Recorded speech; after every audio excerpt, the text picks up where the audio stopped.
I'm here with Mayor Donna Deegan. Mayor, your job doesn't always look fun, but it looks like you had some fun this last week. It's been a wonderful week, and I have to say, since you brought up Ambassador Brigady, I just have to say that I was at a meeting with him last night where we gave him the key to the city. I can't wait for you to talk to him. I was going to ask him this morning if he brought the key with him. What a delightful, delightful person. But my big takeaway from him, and I hope I don't know if he'll talk about it because there's so much to talk to him about. But at the very end of his remarks, when answering a question about being an ambassador, he talked about how English is one of the only languages where peace is not also a verb. Love is both a noun and a verb. Work is both a noun and a verb. He said in other languages, peace is both a noun and a verb. And I think his point was, peace needs to be a verb. It takes action, and it takes communication and building relationships. And I just totally fell in love with him and his adorable parents, who are wonderful. And you're going to really enjoy that conversation. He's fabulous. That's awesome. And what a neat observation about language. This week you had some Chamber of Commerce weather for this big announcement about the Emerald Trail. Yeah. Let's start off with some good news. So exciting. Oh my gosh. I can't even tell you how excited I was when I got that news. It was so hard to hold on to it for days once we got the word. We worked so hard, the entire team. I mean, this was really just a huge team effort.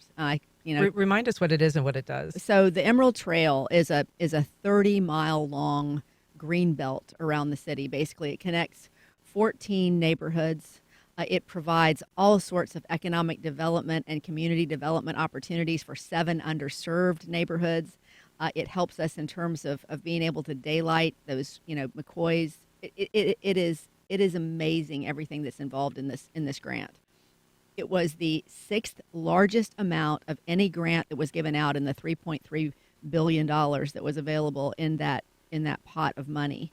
Of 132 people who were chosen around the country, 6th largest amount of money, but it is transformative for us. And I will say our team worked very, very hard. We went up to D.C. several times to campaign for that and others. We've got a lot of other asks in the pipeline, which I'm very hopeful we're going to bring home a lot more. But this is the largest grant in the history of our city, largest one-time grant in the history of our city. So I just think if you think of everything we're trying to do with resilience, with building those underserved neighborhoods, with absolutely making good on those promises of consolidation, that will help us go a long way towards that. And it's so exciting to see that come to fruition. And you were also at the White House earlier this week for he was signing some paperwork on women's health. Yeah. But I want to ask you, does it help being a Democratic mayor with a Democratic, presidential administration in terms of, getting those kinds of dollars? Well, what do you think?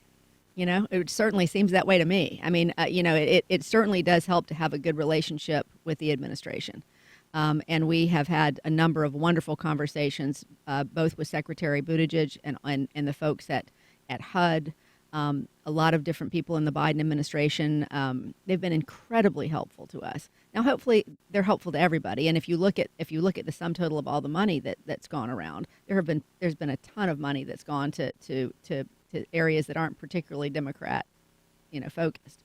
But certainly I don't think it hurts to have those relationships. But as I said when I came into this office, Ann, I don't care if you're a Democrat, Republican, or independent. I'm going to try to develop a relationship because I think relationships are the key to everything. If we can find common ground on issues, and we can, because these are the issues that face our city: infrastructure, economic development, health, all those things. I think that we're in great shape. But yes, I think it's definitely been helpful to have those relationships. And in terms of the D.C. visit earlier, this was a really big deal. As somebody whose passion is health, I got to say, to see that executive order, which is just the beginning of a much larger ask to Congress, to focus on women's health. I don't know how many people are actually aware of the fact that we really, until very, very recently, never really even included women in most studies. Mm-hmm. They were all done on men. Even studies on women's heart disease back in the day were all done on men. Mm-hmm. So, it's insane when you think about how many women have gone to the doctor and been told, well, it might be all in your head, or this might just be stress related. Because we don't have the answers through data that we really need. And this will begin to shift that. And to me, that was probably one of the most exciting things I've seen out of this administration. I'm just so grateful for that. Well, this is a community opportunity to speak to you as well. And I've got a number of folks waiting online here. So I'm going to start with Paul in Jacksonville. Good morning, Paul. Welcome to Ask the Mayor. Hey, good morning. Thank you, Ann. Mayor Deegan, thank you so much for taking my question. I actually have a question for you. The reason why I was calling is I'm originally from Tampa. I moved to Jacksonville in 2016, 2017. Over the years, to be honest, I haven't seen much change to the city. What would you say to an individual who is in their 30s, who is getting ready to settle down, maybe not start a family just yet? But what would you say to someone like me to say, hey, stay in my city, don't move out, because things are coming? Well, listen, to be honest, everything still looks the same as from back in 2016 with just a few minor improvements. Well, I can tell you that things are not the same. I know that may look like that to you, but there is a lot in the pipeline. And I'll tell you that this Emerald Trail project, in addition to the fact that we are completely transforming the riverfront, that first riverfront plaza has already begun. Those two projects alone are going to be transformative for our city, and I mean transformative. But I don't have to just sell you. I mean, I have a 30-year-old daughter who lives in Tampa who I'm trying to bring back. So I'm making these arguments every single day. I would tell you that everything from the fact that we are going to be bringing this UF campus downtown to attract graduate students, that we are expanding arts and culture in our city. Under my administration, we have invested more in arts and culture than you've seen in a long time in this city, which young people like you tell us that you want. We're trying to create more opportunities for education. We are certainly bringing in a lot more business to Jacksonville. We are focused heavily on creating a positive environment for small business. So I think there's a lot of really positive things that are happening right now. And it's going to take you a little while to probably, unless you're spending time in some of the areas where a lot of that is happening, it may take a little while for you to see it. But I think it starts with creating the proper priorities, which I really believe we've done, and then digging in to make it happen. But there's a lot of shovels that are going into the ground, and you're going to start seeing a lot of cranes here pretty soon too. I mean, the restaurant scene is a lot better than it was in 2016. Oh, I mean, Ann, there's so much that's so much better than it was in 2016. But certainly the restaurant scene, but there's a lot of for those of you who are looking for more of that scene downtown. We are absolutely getting there in terms of both housing developments and plans that we have along the riverfront, the plans for the entertainment district around the stadium. All those things are going to be coming to fruition over the next several years. So I would say if you want to live in downtown Jacksonville, or if you want to live in an urban setting like a lot of young people do, now would be the time to get yourself invested in downtown, because it's coming. Tom, I believe on the west side, has a question about how we're going to afford some of our initiatives. Go ahead, Tom. Yes, good morning to you, and thank you for maintaining this dialogue. My concern and question is this. I want to know how the city can afford to do both the new jail and the very expensive renovations on the stadium and still have the financial flexibility to respond to unforeseen events. Well, I can tell you that we have a very, very strong team working on this negotiation with the stadium. I feel very good about where that is. And I think that when you see ultimately the plan that comes out, and we're very, very hopeful that will be sometime in early May, I think you're going to see how that will play out. I feel very confident that we can do all of those things. In terms of the jail, I will say that I am first focused on the stadium. I know that the jail is a big issue. We're going to be hearing from the council on that shortly.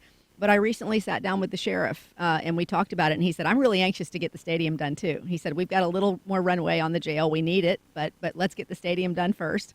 And so I think that at the end of the day, both of those things are absolutely possible. We have a very creative team working on those things. So I can't give you any more information than that right now, but I can tell you that I'm very confident we'll be able to afford those things. I want to ask you about the jail. I mean, obviously, costs now looking like they may be around $1 billion to build a new jail somewhere else. But questions are being raised about whether a new facility would be larger and whether that would just enable additional more incarceration in a county that already has a really high incarceration rate relative to other Florida counties. Yeah, I don't know about that, but I know that the council is supposed to come back with some options on that front. I do know that there have been a lot of discussions about having a mental health facility that would be adjacent to the jail, which I think would be an absolutely wonderful idea, because a lot of our mental health patients end up in the jails, and I don't think that our law enforcement officers want that any more than the community wants it. But at this point, there haven't been a whole lot of options that way. So you may be looking at a facility that has the ability to do both, and I think that would be helpful. But I don't know much more about the plans for that until I hear back from what the council is thinking. And there are a number of different options on what we could do in terms of the jail, but I don't want to get ahead of the process. Right.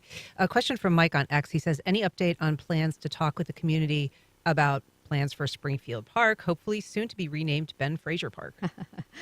We will absolutely have some charrettes over that process of what to do in Springfield Park. We haven't gotten there yet, but we absolutely will be having community conversations about that. Okay, I've got a question from JD in Ponte Vedra, I believe, about land prices. Good morning, JD, go ahead. Not land, landfill. First of all, let me tell you, Donna, I think the world of you. I'm so glad I was out there doing all I could to make sure you became our mayor. I love you to death. Love the job you're doing. Thank you. I'm on your side 100%. What I want to bring to your attention is something that was brought to the attention of your predecessor, and it's the looming landfill crisis. If anything that Duval County can learn from is the mistakes that Monroe, Dade, Broward, and Palm Beach County have made over the last 30 years. And Jacksonville is heading down the same path. If we do not get a handle on what's going on with our landfills. Right now, the city of Jacksonville is trucking garbage all the way over to 301. Why? Because the landfills are filling up.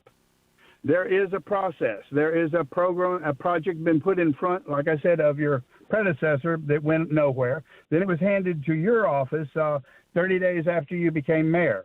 So are you familiar with Waste to Energy 4.0? I am familiar with it, but not enough to really have a detailed discussion with you about it this morning. I do know it's an enormous problem. We have had a lot of discussions about various fixes. Nobody wants a landfill near them. There needs to be continued discussions about transfer stations, but right now that hasn't been on the top of the priority list. It's interesting. I mean, there was years ago, I think under Tommy Hazzuri, there was discussions about putting this landfill kind of south of the south side of Jacksonville, which is now Nocatee. I mean, you talk about a place that probably could have gone a different direction had that turned into a landfill as initially intended. But he's perfectly right. It is a looming crisis, and we are going to have to deal with it. And at some point, what we'll have to do is we'll have to come up with a plan that we can take to the community and say, look, this is what makes the most sense. But right now, we're not there. We're taking your questions and comments for the mayor. It's our monthly Ask the Mayor segment. You can give us a call at 904-549-2937, or you can email firstcoastconnect@wjct.org. You can also reach out on X, Facebook, or Instagram. I want to ask you about this new public camping ban that, since we last spoke, was approved by the Florida legislature and signed by the governor. It basically puts the onus on cities to make sure that people are not publicly camping or sleeping on the streets, and establish facilities for them to essentially live in that would be, maintained by the city with proper facilities. Where will the money for that come from? How is the city going to swallow that obligation? Well, obviously, before this legislation ever came up, we were working on various solutions for homelessness and affordable housing, which will absolutely continue. We've started a new program where we've tried to keep people that are on the precipice of homelessness out of homelessness. We've started a new down payment program where we're helping first-time home buyers, or we're helping home buyers who may miss the financial cutoff for assistance to help them get into homes. So there are all sorts of things we've been looking at. This is an unfunded mandate, as you know. So it is something that we will have to continue to get creative around. But at the end of the day, these are not issues that we have not already been working on. Look, it is an issue we have to deal with. People don't feel safe when they're walking around the streets, and there's a lot of folks that are on the streets, and we want those people to have places to live. When I was at the U.S. Conference of Mayors up in D.C. some weeks ago, I met a gentleman who has a project called the Karma Project. It's gotten big in Reno, Nevada. We've had a meeting with him and are anxious to bring him down for more discussions. But they've had a lot of success around creating small homes for families to live in or for people to live in who are homeless that would help us with this. I don't love the idea of a tent city. I do understand that we need to find more places for folks to be, and we need them to be off of the streets. But you can't. To me, it's very hard to ask people to go someplace unless you have a place for all of them to go. And so that's what we have to really focus on. We're going to have to focus on how do we create that? How will we fund it? And there are different pots of money for that. But at this point, this puts this front and center for us. We have to comply with this new law, and we will. But to me, the best solution is to find more housing for people. And that's what we're going to try to do. It does seem that it could actually be kind of a unifying topic, though, for you and the city council. I mean, Sure. Both have expressed concerns about ways to deal with the homeless issue. And Yeah, city council's working on that right now as well. but I would think that they would also be equally kind of disgruntled with the idea of having to create essentially a tent city that's funded by the city without any help from the state. Yeah, it is. I'm sure a frustration for a lot of us that are already working on these problems and trying to get to solutions. But I do think we'll get there because we are both very focused on finding solutions there, and we will. Okay, I've got to call Stanley on the north side. Good morning, Stanley. Go ahead. Good morning, ladies. Y'all doing a great job. Good morning. Yes. Yes. Especially Mayor. Mayor doing a great job. But I am concerned here because I'm in civic engagement, me and my good friend John Nooney. We live down there in City Hall. But my concern is when it comes to the urban core, I don't hear no conversation about that. I have reached out to the mayor's office, but they are slow about calling back to citizens who are concerned. Thank you. I was curious as to exactly what he's talking about. Certainly a lot of our initiatives are absolutely directed toward the urban core. I mean, that's really most of what we've talked about. So I'm not exactly sure what particular issues he's talking about in terms of the infrastructure that we're working on, in terms of all these things that will be affected by this work on the Emerald Trail. When we're looking at the community benefit agreement that we will have with the Jaguars, that will include a large portion of help for our urban community. So I think I'm not sure exactly where what he's referencing, but I don't know that there's been another administration that has focused more on the urban core than this one has so far, and we'll continue to do that. Stanley, is there something specific that you're referencing there? Yes, I'm talking about the leadership when it comes to the urban core. You're calling out the same people, and I know these people. I'm talking about as far as leadership with in the previous mayors for the last 50 years. I have been in 3 charter revisions, and everybody talk about ethics, but nothing changed. When I'm talking about the urban core, I'm talking about the leadership from the bottom up, not top down. Gotcha, Stanley. Okay, thank you, Stanley. I mean, that brings up an interesting point. You know, Stanley calls regularly, and he has raises questions about the African American community. Mm-hmm. You recently started a advisory group, an African American advisory group. Tell us a little bit about who's going to staff that, who's going to be on it, how those people are selected, and who can apply if they're interested. Well, maybe this is something that would interest Stanley. We are. It's going to be an 11-person African American advisory group. We want a group that can advise the mayor's office on issues relating to the African American community, which continues to grow in our city, and we want to make sure that we're addressing the issues most important to that community.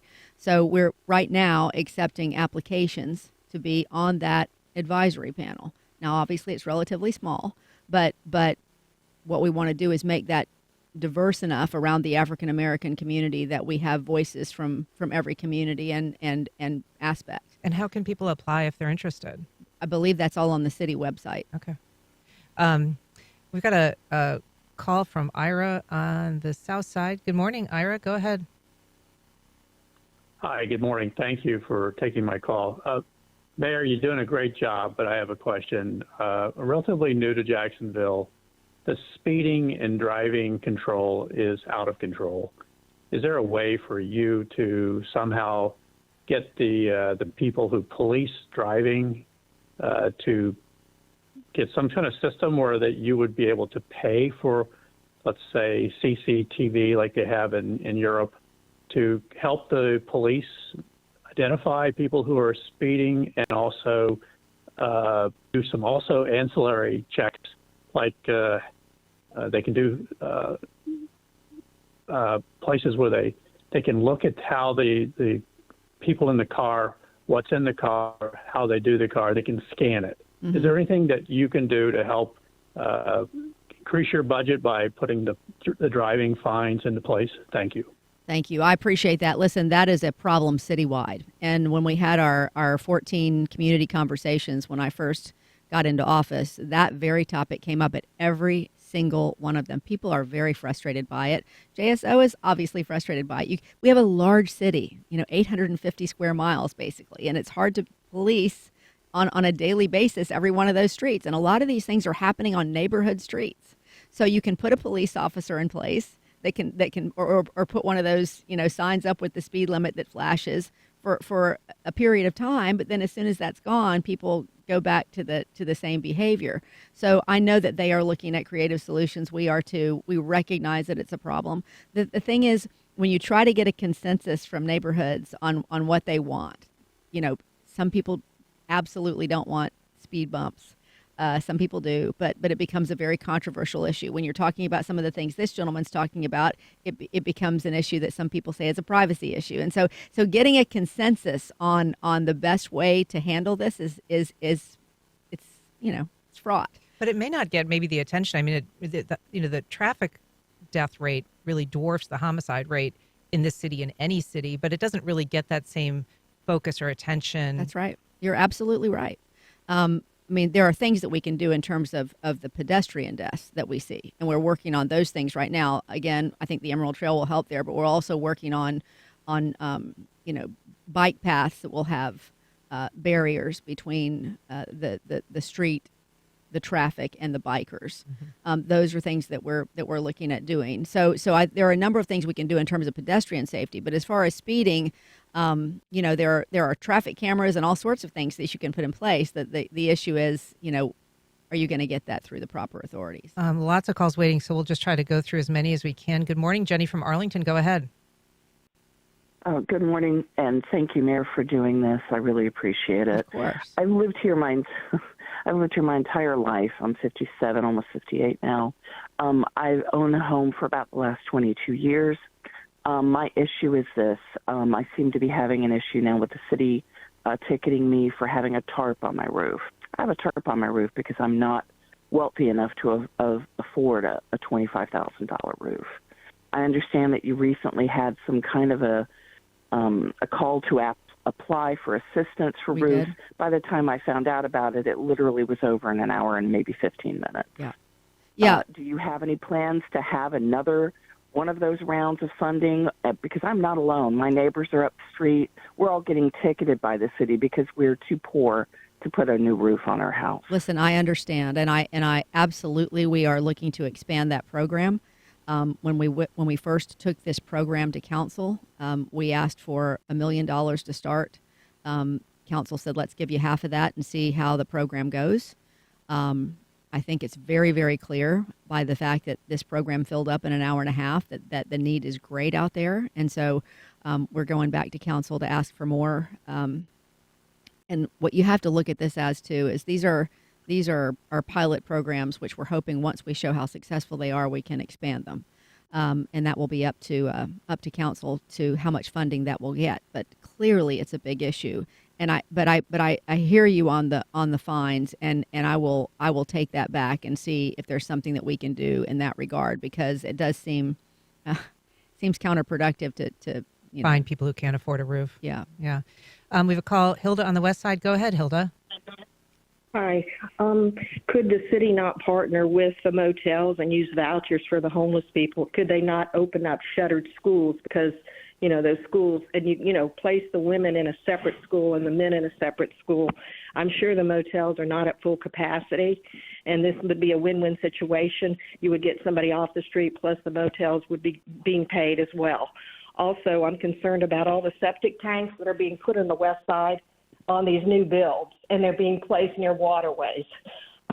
Metro Park, is that ever going to open again for concerts? Because that would have been an ideal situation for people to get out and have families to be out in the open air during COVID. And for some reason, it's as if we can't have concerts there any longer. Also, the stadium, if it's going to be a stadium of the future, I personally believe that it cannot be where they do more changes to it. I think it should be a brand new stadium elsewhere, maybe in St. Johns County. I think that a stadium of the future has to be climate controlled. Thanks, Hilda. That's a lot for her to tackle, so go for it. That's a big list. Surely we want our stadium here near the downtown in the entertainment district and in Jacksonville, and a lot has been done to make sure that is as resilient as it can possibly be. I know Melissa Ross is over on the other side of the glass laughing at me with all those questions. I can't remember all of them, Ann. I don't remember what else. Homeless solution with motels. Certainly happy to look at any homelessness solution. But I think what I would like to see us do is provide individual places, if we can, for folks to live in, as much as we can do that. But I'm certainly open to any sort of solutions. What was the other? God, I don't know. I'm struggling to remember myself. I got a little overwhelmed. Yeah, that was a lot. That was a lot. Septic tanks that are being, that is a good question. So, no, it is a good We're trying question. to take a lot of developments offline from septics, and yet we're permitting new developments with septic tanks. Listen, I've said this forever. It doesn't make any sense to me, honestly. This is why I want to focus so much on infill, on places where we already have infrastructure that we can build upon. But can we not limit or say, like, no, we're not going to permit new septic tanks, new developments with new septic tanks? We know that they're going to fail. We know that they pollute. Why can't we just not do it? Well, certainly we can. We can do that if there is the will to do that. At the end of the day, what we're looking at is they are, I will say, the type of septic tanks they're using now are certainly better than the ones that were there before. But we shouldn't be putting any septic tanks in near the water whatsoever. And frankly, I'd like to not put any in at all. But that is a practice that still continues at this point. All right. Got a call. Lewis from Northwest Jacksonville. Good morning, Lewis. Go ahead. Good morning. Good morning. I just wanted to say so to the mayor, we're not in the same party, but I like what you're doing to bring folks together and to work things out as adults. Thank you for that. Thank you. I'm just kind of the gentleman that called about the traffic issue. I kind of want to go along with that because we have a new purchase or new build. We've been in the house about 2 years now, and where we are, there's a golf course across the street, and then the houses are on one side of the street, and so there's a bit of a problem with speeding, and so in my mind, the city is here to help us, to work with us, but at the end of the day, the city belongs to the citizens, right? Mm-hmm, absolutely. So then if the few neighbors that are all there, like we're contiguously in like 7 houses, and we all have small children, and like we're all wondering what should we do? And so we're all in a position where we can afford to have someone come put speed bumps in just right there in our section where we don't need the city's money. So I guess the question is, do we do it renegade or where like a man, like how they say a boy does, he seeks for permission, but a man just does it and then asks for forgiveness. Lewis, we're trying to move on, so I'm just going to have her answer the question. Okay. Yeah. Listen, I would love to work with you on that. I don't see any reason if your neighborhood wants something like that we can't work with you to make that happen without you having to go rogue there. But like I said, the problem that we find in most of these neighborhoods is you have about half of the folks that want those and half that don't. But if you have a neighborhood that agrees, I'm sure we can work something out there. All right. I've got a call from Brad at the Beaches. Good morning, Brad. Go ahead. My question was about what the mayor may have learned from the JEA trial as far as what would shape her in appointing people to boards in the future. I think a little bit of the case that came out was, I don't want to say board members were asleep at the wheel, but it seems as though they weren't as interested or were just kind of showing up. So how of seeing the inner workings through this trial of the way the JEA board would it shape JTA or the other boards she appoints people to? Thanks, Brett. I mean, I think it's fair to say the board was kind of asleep at the wheel, right? Yeah, it's a good question. But remember, that was one of the priorities I brought up during the campaign, that I wanted to both diversify and activate those boards. So this is why we elevated that position of creating those board positions, because we wanted to make sure that the people that we were vetting and putting into those board positions were people who really wanted to be there, but also people that represented a cross-section of Jacksonville instead of just a particular person's perspective of what should happen, if that makes sense. Mm-hmm. So I think sometimes, these boards have been appointed as favors to people or as, political friends or whatever. But at the end of the day, what we want these boards to be is active participants in our city government. And I think that what you're going to see here over the next several years, I hope, is a lot more involvement. I think we're going to take one more call here. Richard in Jacksonville. Go ahead, Richard, just briefly. Hey, I wanted to get Mayor. By the way, Mayor Deegan, you're doing a great job. As you probably know that I'm here in the Dunn Avenue area. One of the major issues is this Ameris Bank settlement and the redlining, and I wanted to get the mayor's opinion of that case and what are we doing to make certain that the other banks in the city are not doing the same thing.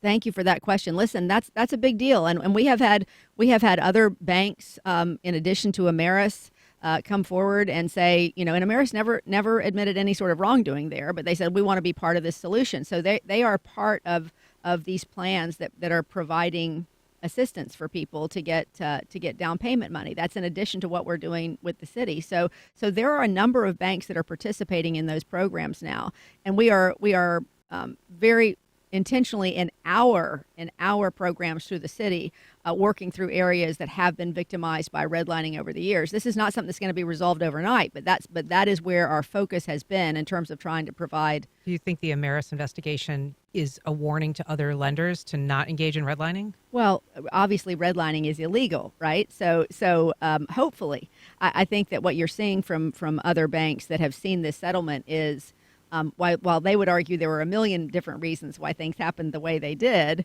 they're saying, okay, let us try to actively be part of the solution to help these folks that have been left behind have an opportunity to have exactly what they should be having. And so I think you're going to see a lot more of that. Well, I'm sorry to our callers that we weren't able to get to. Mayor Donna Deegan. Boy, a lot of people today. A lot of calls. Thank you, everybody, for calling. I just want to say on a final note, on St. Patty's Day, I think you solved the Wordle on a single guess. Am I right? I mean, was that luck of the Irish or what? Seriously, what was the word? Do I have to say? Yeah. Yeah, the word was snort, and I start with it every single day because I read at the very beginning of when I started to do Wordle. It has all those consonants that you normally find in a lot of words, and then you get one vowel in there, and so well done. I figured eventually it would come up, and I hit the jackpot on St. Patty's Day. I'm sure me and a lot of other people. Well, congratulations, and Mayor Donna Deegan, thanks again for being here for our Ask the Mayor segment as we do each month. Thank you so much, Ann. And we'll see you.